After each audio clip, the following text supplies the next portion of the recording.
담배 피세요? 충남대병원, 서울대병원, 연세대 세브란스병원 세 곳에서 의사 선생님들이 공통적으로 저에게 질문하는 것이었어요. 저 목사인데요. 그런데 의사 선생님들 말씀이 담배 피는 사람처럼 폐에 뭐가 보인다는 거예요. 이런 질문까지 내가 받아보다니. 의사 선생님들은 담배 피는 것이 아니라면 스트레스와 관련이 깊을 가능성이 있다. 그렇게 말씀을 하시는 거예요. 이 스트레스는 두 가지 기능을 약화시킨다. 그렇게 이야기를 하시더라고요. 첫 번째는 면역 기능을 약화를 시키는데, 이 세포 분열 때 일어나는 DNA의 변성 암세포를 고치는 기능을 약화시킨다는 겁니다. 그리고 또 하나는 여러분들이 들어보셨겠지만 NK 세포, 내추럴 킬러 세포라는 것이 있는데 자연 살상 세포라고 번역을 합니다. 이것이 암을 쫓아가서 죽이는 기능을 하는데, 스트레스가 많으면 이 기능이 또한 약해진다는 것.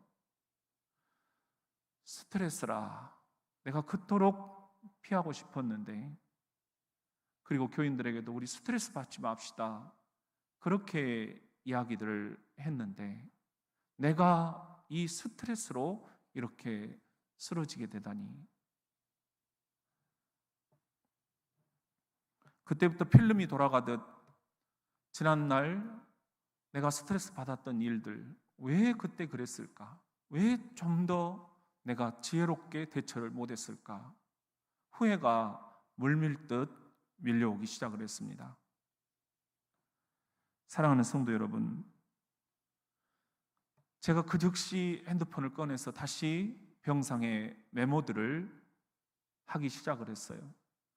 그 5가지 병상 메모들 가운데서 오늘은 4번째로 내가 병상에서 가장 후회했던 것들, 특히 3가지가 있는데요. 우리 그것을 함께 나누고서 주님의 음성이 우리 모두에게 들려지기를 원합니다. 우리 같이 한번 따라합시다. 좀 더 웃을 걸. 저는 어려서부터 신중하다 그런 소리를 참 많이 들었던 것 같아요. 어른스럽고, 또 중학교 1학년 때부터 담임 목사님도 안 계시고 전도사님도 안 계셔서 제가 기독교 교육이나 참벗 같은 그런 잡지가 있었어요.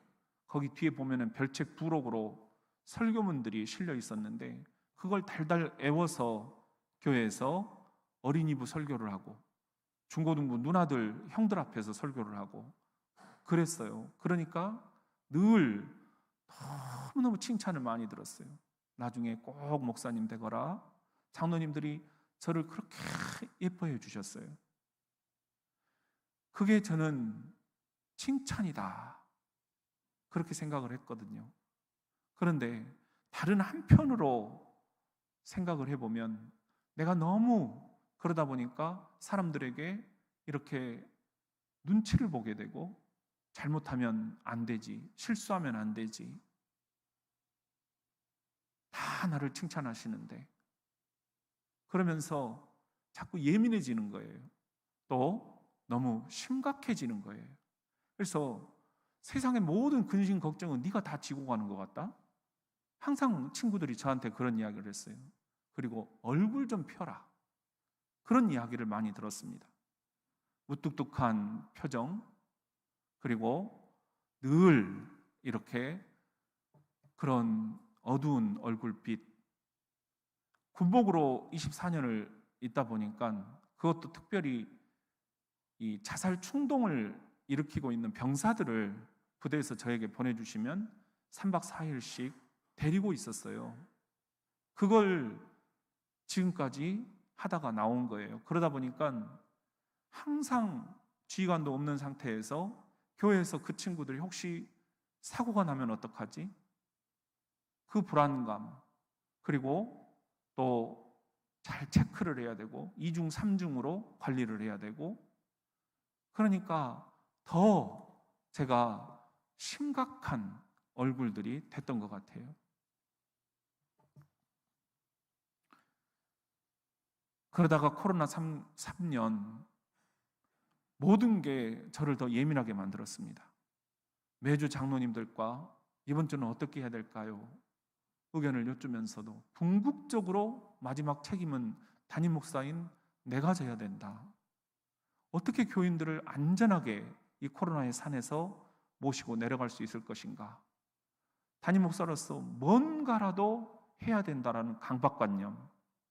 그래서 유튜브를 만들고 모든 예배 담임 목사인 제 얼굴이라도 보시면 교인들이 안심을 하시겠지. 다른 교회는 60%밖에 안 나온다는데 40%가 한국 교인들이 다 어디로 떠나버렸다는데 우리 교인들은 그러면 안 된다.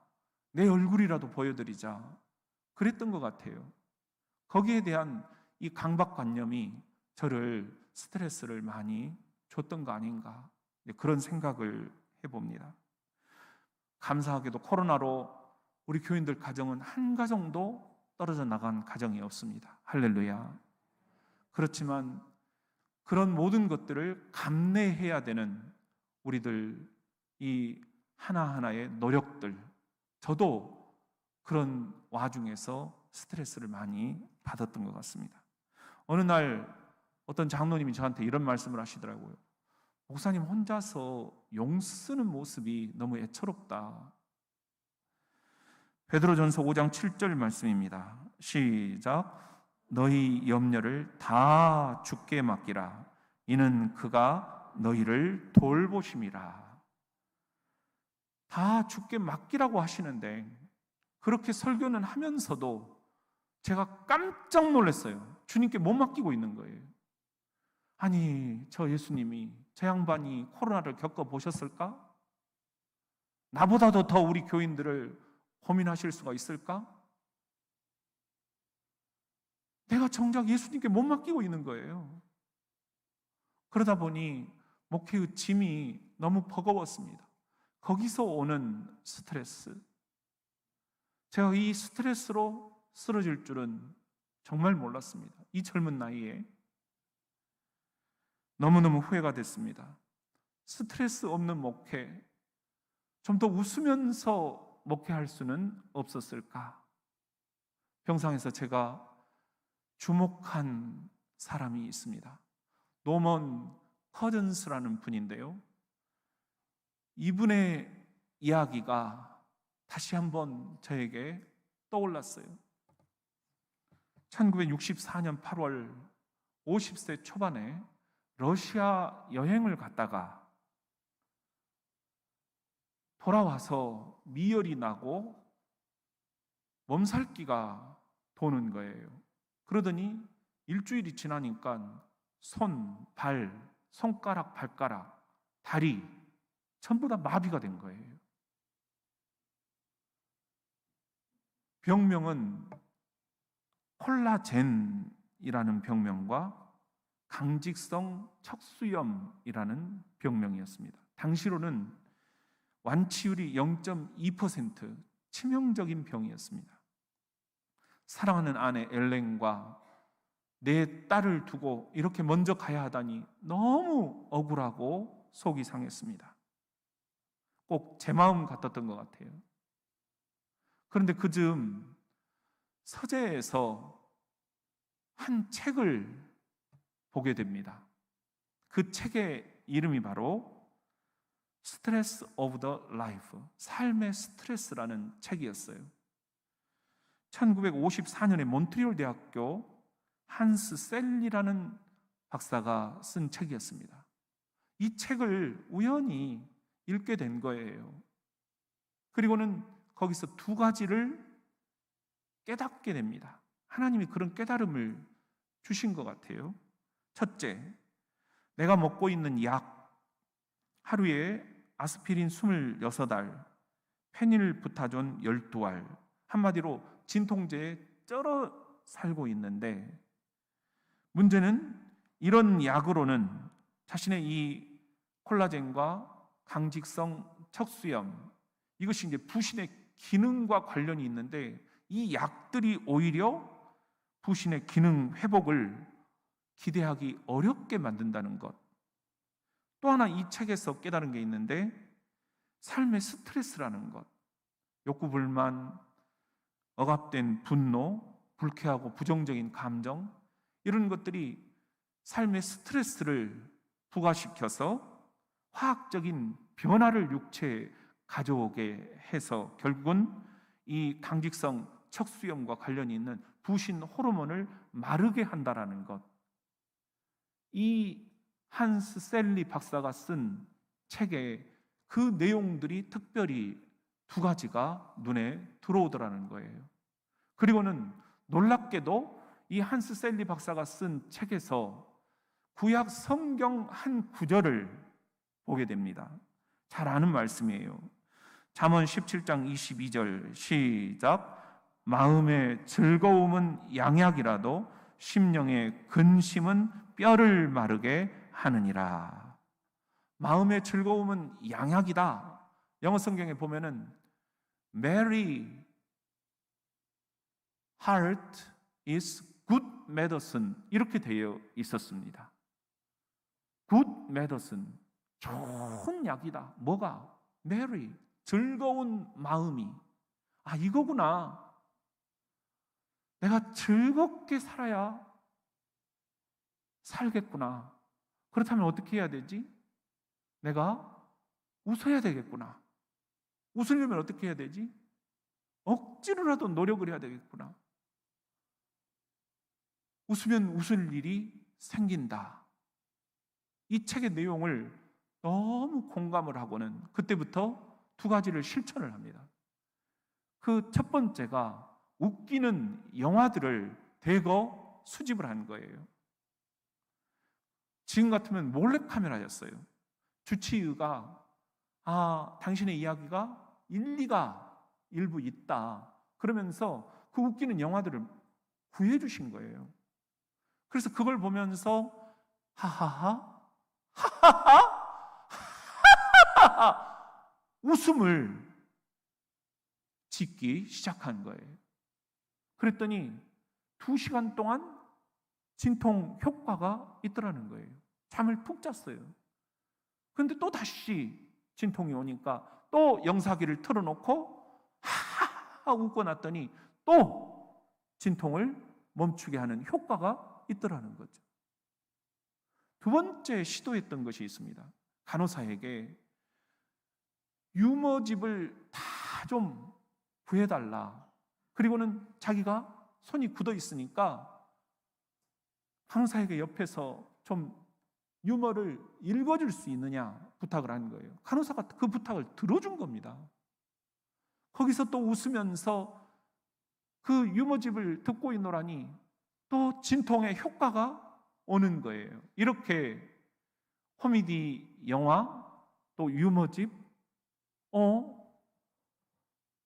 몇 시간이 지나서 이 적혈구 침강 속도를 측정을 해본 거예요. 그랬더니 5 정도가 내려간 거예요. 보통 감기 환자가 2, 30이라고 하는데 이분은 80에서 150까지 올라간 겁니다. 근데 이게 조금씩 떨어지는 거예요. 그래서 여기서 이분이 웃음의 치유 효과에 대해서 어느 정도 확신을 갖게 됩니다. 뭐라고 이분이 이야기를 하면 한 번의 수치로는 큰 의미가 없지만 이것이 누적된다면 5가 내려가고 또 5가 내려가고 또 5가 내려가고 이거 이야기가 달라진다. 그래서 이분이 아예 퇴원을 합니다. 그리고 호텔 방을 잡습니다. 거기에 들어가서 영사기를 틀어놓고 하하하하 깔깔깔깔 배꼽을 잡고 웃는 그런 즐거운 시간들을 시도를 합니다. 8주가 지났습니다. 놀랍게도 손가락 하나가 까딱까딱 하는 거예요. 여보, 이게 웬일이에요? 당신 손가락이 움직여요. 아내와 아이들이 눈물을 흘리면서 반가워합니다. 적혈구 침강 속도가 점점 더 내려가기 시작을 합니다. 몇 개월이 지나서 목의 4분의 1을 돌릴 수가 있었습니다. 그리고 마침내 1년이 지날 무렵 그는 콜라겐과 강직성 척수염으로부터 완치 판정을 받습니다. 너무 신기했습니다. 그래서 우리가 잘 아는 하버드 대학교와 스탠퍼드 대학교에 달려갑니다. 웃음의 치유 효과가 어떤 것인지 좀 연구를 해 주십시오. 내가 이런 체험을 했는데 진짜인지 아닌지 좀 알고 싶습니다. 의사들이 비웃습니다. 교수들이 비웃습니다. 그런데 하도 이분이 호소를 하니까 웃음 연구에 이 두 대학이 착수를 합니다. 그리고는 의학이 설명하지 못하는 신비의 치유력이 사람의 웃음 속에, 하나님이 주신 웃음 속에 깃들어 있다라는 것을 점점 발견하게 됩니다. 이 업적을 인정받아서 그는 UCLA 의과대학 초빙 교수가 됩니다. 전공자가 아닌데도요. 그리고는 말년의 12년 동안 하나님이 주신 웃음의 치유 효과에 대해서 의사들에게, 의사가 될 학생들에게, 간호사가 될 학생들에게 강의를 하게 됩니다. 웃음학의 아버지라고 불리게 됩니다. 40주 이상 뉴욕타임스 베스트셀러 목록에 오른 책이 있는데요, 질병의 해부라는 책을 쓰게 됩니다. 우리말로는 웃음의 치유력, 이렇게 번역이 되어 있더라고요. 그 속에 보니까 이런 말씀이 있었어요. 한번 따라해 볼까요? 웃음은 방탄조끼다.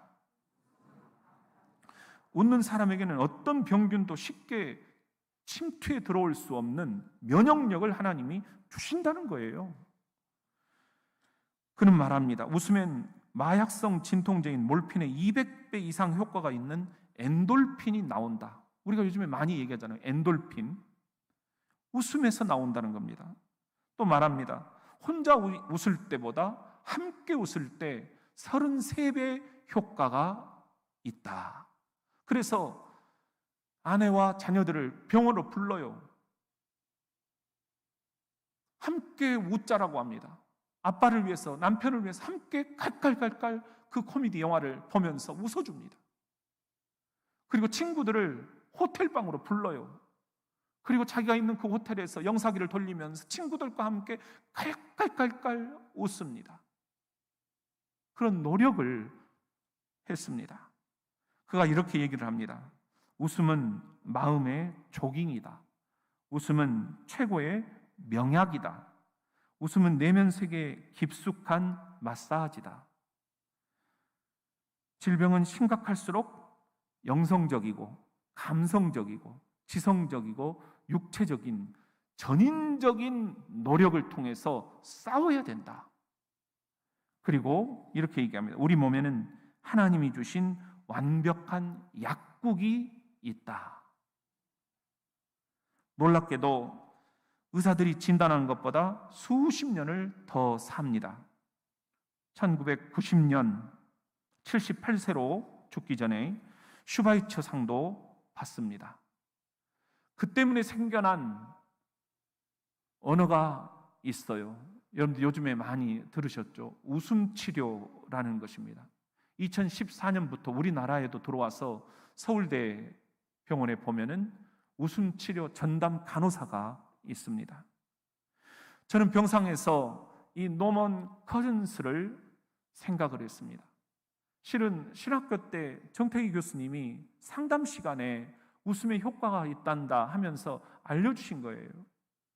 그래서 교수님께 전화를 걸었어요. 교수님, 노먼 커슨즈 이야기 해주셨잖아요. 지금 병원에서는 사주밖에 못 산다고 하는데 제가 노먼 커슨즈처럼 될 수는 없을까요? 그러면서 교수님께 막 울었어요.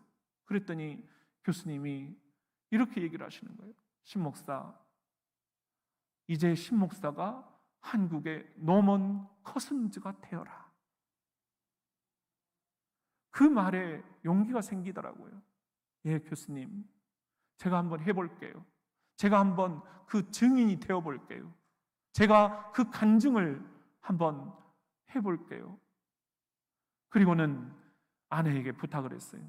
그 전까지는 너무 절망적이고 못 산다고 하니까, 가망이 없다고 하니까 새 병원을 옮겼잖아요. 그런데 우울한 그 마음을 아내에게, 여보, 나 이제 유퀴즈 좀 구해다 주라. 그래서 아내가, 내가 누워있는데 위에다가 이렇게 딱 설치를 해주더라고요. 그 유퀴즈를 전편을 다 아내가 구해줬어요. 그걸 하나하나 보면서 얼마나 마음이 흐뭇해지는지 차근차근 하하하 호호호호 하하하 하면서 막 웃음이 나오는 거예요. 그리고 잘 아시듯이 유퀴즈에는 감동도 있어요. 억지로 꾸민 것이 아니잖아요. 살아있는 생생한 삶의 현장 이야기들이에요. 그분들이 하는 이야기를 듣고 막 마음에 감동이 밀려오는 거예요. 여러분, 질병이 가장 무서워하는 소리가 뭐라고요? 웃음소리. 그런데 이 웃음소리는 하나님이 우리 인생들에게 선물로 이미 주신 것입니다. 에레미야서에 보면은 30장 19절에 내 백성이 슬픔을 잊고 다시 뭐하며 웃으며 감사의 찬미를 부르도록 하겠다. 내 백성이 다시 뭐하여 번창하여 더 이상 그들의 수가 줄어들지 않도록 하겠다. 이 세상에서 더 이상 아무도 멸시할 수 없도록 내가 그들을 지극히 어떻게 영예스럽게 높여주겠다. 현보가 내가 너를 다시 웃게 해주겠다. 아멘, 아멘. 주님, 다시 웃게 해주셔서 감사합니다. 또 한 말씀이 떠올랐어요. 욥기 8장 21절. 그분께서는 자네에게, 현복이 자네에게 무슨 웃음이에요? 한박 웃음을 짓게 하실 걸세. 다시 큰 소리로 하하하하 웃을 수 있게 하실 걸세. 아멘, 아멘. 주님, 다시 웃게 해주셔서 감사합니다. 이제 웃음 목회를 할 수 있도록 좀 도와주세요, 주님. 그런데 여러분 아세요? 이 웃음보다 하나님이 주신 선물 가운데 6배나 효과가 더 큰 선물이 있어요. 뭘까요? 울음이에요. 울음도 하나님이 우리들에게 선물로 주셨어요. 주님이 그 가치를 인정을 하십니다. 로마서 12장 15절 시작. 즐거워하는 자들과 함께 즐거워하고 우는 자들과 함께 울라. 우리가 함께 옆 사람 슬픈 일을 당했을 때 울어주면, 교인들이 함께 울음 목회에 동참을 하면 웃는 것보다 6배 효과가 더 있다. 이시영 박사가 한 이야기예요. 여러분, 이미 성경에는 이 웃음의 효과에 대해서 너무 많은 이야기를 하고 있습니다. 항상 기뻐하라. 다시 또 말하노니 항상 기뻐하라. 내가 끝으로 너희에게 말하노니 기뻐하라. 얼마나 많이 우리에게 기뻐하라고 하십니까? 웃으라고 말씀하시는 것입니다. 사랑하는 성도 여러분, 이렇게 우리가 실컷 웃고 웃음 목회, 실컷 울고 울음 목회, 그렇게 해서 후회 없는 삶 살아봄이 어떠신지요? 우리 같이 한번 따라해 봅시다. 좀 더 표현할 걸.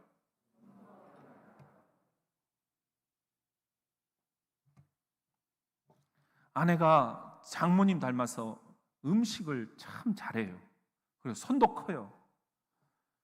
여러분들이 우리 아내를 보면서 음식 잘할 거라고는 아마 상상을 못 하신다라고 그렇게 얘기를 하시는데, 저 엄청 맛있게 먹어요. 진짜예요. 그런데 한 번도 맛있으니까 제가 음식 투정을 해본 적이 없습니다. 그리고 뭐든지 잘 먹었습니다. 아내는 그렇게 지금도 알고 있습니다. 그런데 수술을 하고 났더니 음식 냄새가 갑자기 싫어지는 거예요. 나 이거 못 먹겠다. 아내가 놀란 눈으로 나를 쳐다봐요. 한 번도 그런 적이 없던 남편이니까요. 내가 이야기했어요. 여보, 미안하지만 내가 이런 식으로 표현해서 미안하지만 안 먹혀. 어쩌냐? 그랬더니 아내가 이렇게 얘기하는 거예요. 여보, 당신이 그동안 싫다는 표현을 못해서 그래서 그게 스트레스가 쌓이고 그 스트레스 때문에 암이 됐다라고 의사 선생님들이 얘기를 하시잖아. 이제 표현을 하세요. 내가 받아줄게. 내가 받아줄게. 그러는 거예요. 그러다가 우리 싸움이 될 텐데 여보 하면서 아내가 저에게 매우 지혜로운 말을 하는 거예요. 오늘은 뭐 먹고 싶어? 미리 물어봐 주니까 내가 얘기를 안 할 수가 없는 거예요. 보리굴비. 이게 완전히 임신한 여자처럼 생전 생각이 안 나던 보리굴비가 먹고 싶은 거예요. 그랬더니 아내가 인터넷으로 짜잔 하면서 주문을 해서 주는 거예요. 금방 되더라고요. 그게 맛있게 먹었어요. 싸울 일도 없는 거예요. 진작 이렇게 표현할 걸. 그런데 세상 일이라는 게 어떻게 이렇게 다 마음껏 표현하고 살 수가 있겠습니까? 전도서 1장 8절 말은 아무리 많아도 충분히 표현하기에는 뭐하고 부족하고 어느 누구도 할 말을 다 할 수가 없다. 눈은 아무리 많은 것을 보아도 만족하지 못하며 귀는 아무리 많은 것을 들어도 후련하지가 않다. 그렇다면 우리는 이제 어떻게 해야 될까요? 아니, 여러분, 이 못난 나는 어떻게 해야 될까요? 마태복음 5장 37절 다만 너희는 현복이 너는 예 하겠습니다 또는 아니요 하지 않겠습니다 라고만 하라. 그것으로 뭐하다? 충분하다. 그 이상 다른 말을 하는 것은 잘못이다. 야고보서 5장 12절 사랑하는 형제들이여 대전 장로교회 성도들이여 무엇보다도 명심할 일은 맹세하지 말라는 겁니다. 하늘이나 땅이나 그 밖에 어느 것을 두고도 맹세하지 마십시오. 다만 단순하게 뭐하게? 단순하게 심플하게 살라는 거예요. 예 할 것은 예, 아니요 할 것은 아니요. 그것만 분명히 하십시오. 다른 말을 자꾸 갖다 붙이면 싸움이 됩니다. 이런 말들을 하지 않아야 됩니다. 그래야 죄를 범하지도 않고 정죄를 받지도 않게 될 것입니다. 제가 이것을 참 잘 못해요. 혹시라도 내가 노우라고 하면 교인들이 깜짝 놀랄까 봐, 목사님이 평상시 같지 않다, 상처받을까 봐, 내 거절 때문에 교인들이 떨어져 나갈까 봐 내가 이런 표현들을 잘 못해요. 그리고 그것을 꾹 참았다가 한번 그냥 욱 하면서 팍 쏟아지는 거예요. 이 팍 쏟아진 걸 보면 교인들은 더 뒤로 벌러덩하면서 나자빠져요. 놀래가지고 목사님한테 저런 모습이 있었나 실망하게 돼요. 그래서 이제는 조금씩 표현을 좀 하고 살랍니다. 여러분이 당황하실 수도 있습니다. 제 미숙한 노 거절 표현이 좀 상처가 되실 수도 있습니다. 지금 제 상태를 정확히 좀 말씀을 드리고 싶습니다. 제가 지금 딱 심리적으로 몇 살? 4살입니다. 이것 좀 꼭 좀 알아주시면 좋겠어요. 저는 수술하고 나서 교회 강단 복귀하면 이제는 좀 더 거룩한 모습으로, 좀 더 경건하게, 좀 더 영성 깊은 설교를 통해서 여러분들을 꽉 그냥 다 품고 살고 싶었어요. 그렇게 이제 정말 목회하고 싶었어요. 그런데 그게 잘 안 돼요. 아직도 몇 살? 4살이에요. 설교는 이렇게 제가 원고 써서 준비해서 하지만 집에서는 지금도 지랄입니다. 못 먹겠어. 못 먹겠어. 아내가 어쩔 줄 몰라 해요. 너무 미안해요. 그런데 목회는 과연 내가 가능할까? 아내한테 나 진짜 이거 목회 할 수 있을까? 다 때려쳐야 되는 거 아닌가? 계속 내가 물어요. 잘 안 되는데. 여러분은 어떻게 하시겠습니까? 저를 받아주시겠습니까? 저를 이해하실 수가 있겠습니까? 큰 수술을 해보신 분들은 제 말뜻이 어떤 것인지를 아마 공감하실 거예요. 아마 조금 더 기다려주시면 조금 더 제가 원숙한 모습으로 목회를 할 수 있지 않을까. 갈라디아서 6장 17절 시작.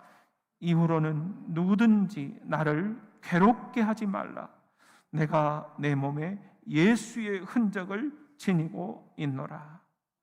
사도 바울의 이야기예요. 누구든지 나를 이제부터는 제발 뭔 일 가지고 괴롭게 하지 말라. 나한테 스트레스 좀 주지 마라. 그런 이야기예요. 갈라디아 교회 담임 목사예요. 사도 바울이. 사도 바울도 이렇게 담임 목회에 스트레스가 많았다면 저는 오죽하겠습니까? 교인들이 조금만 웅성거려도 이게 혹시 내 탓인가? 또 뭔 일이 생겼는가? 2단, 3단이, 4단이 들어온 것은 아닌가? 나는 여러분보다 10배를 더 많이 고민을 하는 거예요. 잠을 못 자는 거예요. 이렇게 취약한 나의 스트레스. 여러분, 저도 이러는데 여러분들은 또 오죽하시겠습니까? 남편은 오죽하겠습니까? 아내는 또 오죽하겠습니까? 우리 애들은 또 살아가는데 오죽하겠습니까? 같이 한번 따라합시다. 좀 더 준비할 걸.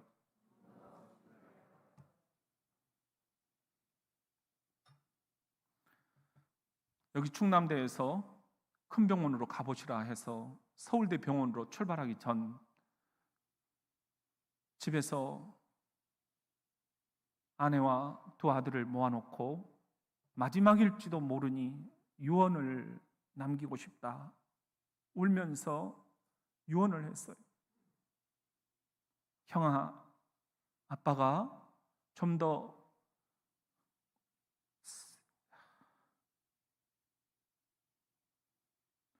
살갑게 못 대해줘서 미안하다. 장남으로서 부디 기독교 명문 가문을 이어가다오. 그리고 엄마를 잘 부탁한다.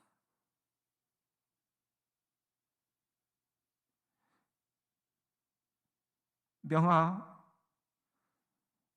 너 자리 잡는 거 보고 싶었는데 네가 어디에선가 멋지게 연주하는 모습 보고 싶었는데 어서 자리도 잡고 결혼도 해라. 아빠가 하늘에서도 응원할게. 여보, 그동안 강원도에서, 경기도에서, 충청도에서, 경상도에서, 전라도에서 13개 교회 내 곁에 있어줘서 고마웠어요. 그리고 항상 내가 부족한데 집에 돌아오면 웃음으로 나를 반겨줘서 고마웠어요. 그리고 너무 미안했어요. 애들을 부탁해요. 내가 이렇게 죽음을 맞이하게 되다니 이 젊은 나이에 너무 슬펐습니다.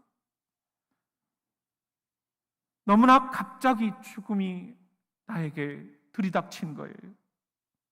왜 미리 준비하지 못했을까?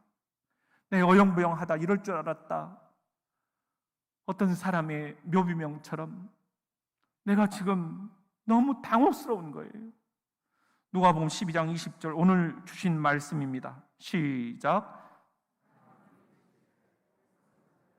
오늘 밤에 내 영혼을 도로 찾으리니 그러면 내 준비한 것이 누구의 것이 되겠느냐. 어리석은 자여, 바로 저를 향해서 주시는 주님의 말씀이에요. 어리석은 자여, 네 준비한 것이, 여기서 준비했다라는 것은 세상적인 거예요. 아파트 준비하고 또 명예를 준비하고 권력을 준비하고 지위를 준비하고 진급을 준비하고 세상에서 네가 준비했던 것들 내가 오늘 밤에 너 와라 명령하면 그 준비한 게 그까짓 게 다 뭔 소용이 있겠느냐?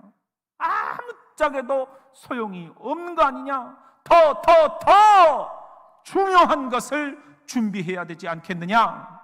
그게 바로 죽음 준비입니다. 수술을 끝내고 어느 날 밤 아내가 여보 저기 달이 떴네. 저 달을 조금만 더 볼 수 있다면 했는데 그 달이 떠 있는 거예요. 너무나 그때 울었습니다. 4주밖에 못 산다고 했는데 이렇게 나를 살려주시다니. 살려주신 이유가 뭘까? 나를 왜 살려주셨을까? 교인들에게 어리석은 자여 네 준비한 것이 다 무슨 소용이 있겠느냐? 제대로 된 죽음을 준비해라. 그래서 주님 앞에 부름받았을 때 잘했다, 착한 종이라고, 충성된 종이라고 칭찬 듣는 교인들이 되도록 이 말을 전하라고 나를 살려주신 것이 아닐까. 그리고 너도 천국으로 본향으로 주님이 부르실 때 이제는 준비됐습니다.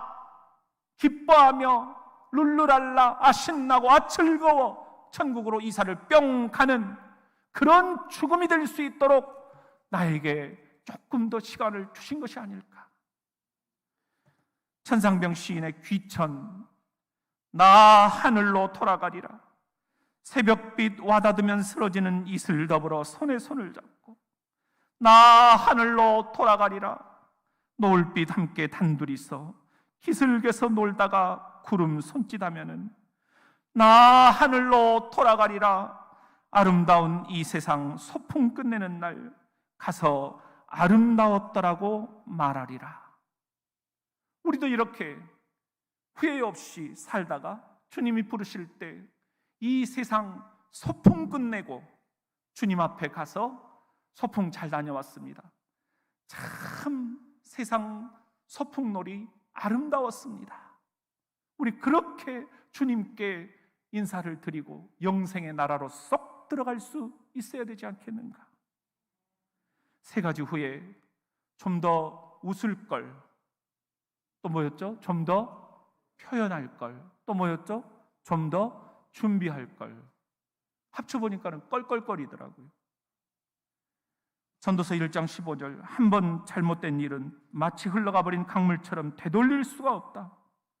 과거에 잘했더라면 좋았을 것을 하고 뭐 해봐도 후회해봐도 소용이 없다. 그렇습니다. 사랑하는 대전 장로교회 성도 여러분, 유튜브로 참여하는 전국의 세계 곳곳에 있는 나의 형제와 자매 여러분, 후회해봐도 소용이 없다는 이 주님의 말씀, 여러분, 그런데 반면교사라는 말이 또 있지 않습니까? 저를 통해서 여러분들이 반면교사를 삼을 수 있다면, 조금이라도 후회를 덜할 수만 있다면 이 또한 주님이 저를 살려주신 의미가 있는 것이 아니겠습니까? 기도합시다.